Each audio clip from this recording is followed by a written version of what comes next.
السلام علیکم ورحمۃ اللہ وبرکاتہ۔ بسم اللہ والصلاۃ والسلام علی رسولہ الکریم، اما بعد فاعوذ باللہ من الشیطان الرجیم، بسم اللہ الرحمن الرحیم۔ کفارہ سے درمیان میں فے کو ہم نے بڑھا دیا، کفارہ کا مطلب ہوتا ہے ہٹانا، اور اللہ تعالیٰ اپنے لیے یہ لفظ استعمال کرتے ہیں کہ اللہ تعالیٰ ہٹا دیں گے، یکفرو ہٹا دیں گے یا ہٹا دیتے ہیں، یکفرو ہٹا دیتے ہیں، یعنی وہ ہٹا دیتا ہے یا وہ ہٹا دے گا، تو اللہ تعالیٰ اپنے لیے یہ لفظ استعمال کرتے ہیں یکفرو۔ یہی قرآن پاک میں زیادہ استعمال ہوا، یکفرو وہ ہٹا دے گا، یکفرو وہ ہٹا دے گا۔ اس سے اگر آنی لگا دیں تو یہ بن جائے گا یکفرانی، وہ دونوں ہٹا دیں گے، یکفرون وہ سب ہٹا دیں گے، تکفرو تم ہٹا دو گے، تکفرانی تم دونوں ہٹا دو گے، تکفرون تم سب ہٹا دو گے، اکفرو میں ہٹا دوں گا، نکفرو ہم ہٹا دیں گے۔ تو یہ 8 صیغے ہمارے پورے ہو گئے۔ اب ہم اضافہ کر کے دیکھتے ہیں کہ اضافہ کرنے سے کیا اس کے اندر تبدیلیاں آئیں گی۔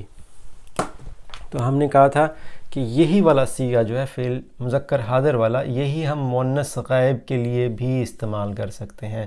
تو یہ تکفرو کا 2 مطلب ہوں گے، لفظ وہی ہے، تکفرو کا مطلب تم ایک مرد ہٹا دو گے اور تم وہ ایک عورت ہٹا دے گی، یہ دونوں مطلب ہوں گے، لیکن جب آپ جملہ پڑھ رہے ہوں گے تو وہاں سے آپ کو پتہ چل جائے گا کہ یہ کس کے لیے استعمال ہوا ہے، مؤنث غائب کے لیے استعمال ہوا ہے یا مذکر حاضر کے لیے استعمال ہوا ہے۔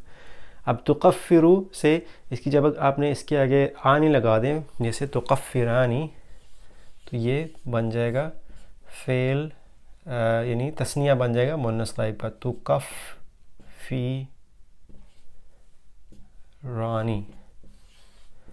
ٹھیک ہو گیا۔ تو مؤنث حاضر کے لیے ہم کون سا استعمال کرتے ہیں؟ مؤنث حاضر کے لیے اینا لگتا ہے، تکفرینا، تکفرینا، یہ تھوڑا سا مشکل لفظ ہے، تکفرینا، تم سب عورتیں ہٹا دو گی یا تم سب عورتیں ہٹا دیتی ہو، تکفرینا۔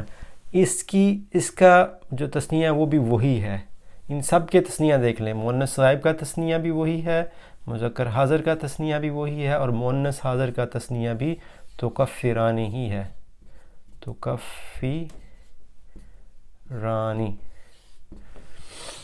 ٹھیک ہو گیا۔ تو یہ ہمارے 4 صیغے اور بن گئے۔ اب یہاں پہ ہم نے 2 اور لگانے ہیں، تو اس کا بہت آسان طریقہ ہے، یہاں پہ یکفرون ہے، اس کو یکفرنا کر دیں، یکفرنا، اور یہ تکفرون ہے، اس کو تکفرنا کر دیں، تکفرنا،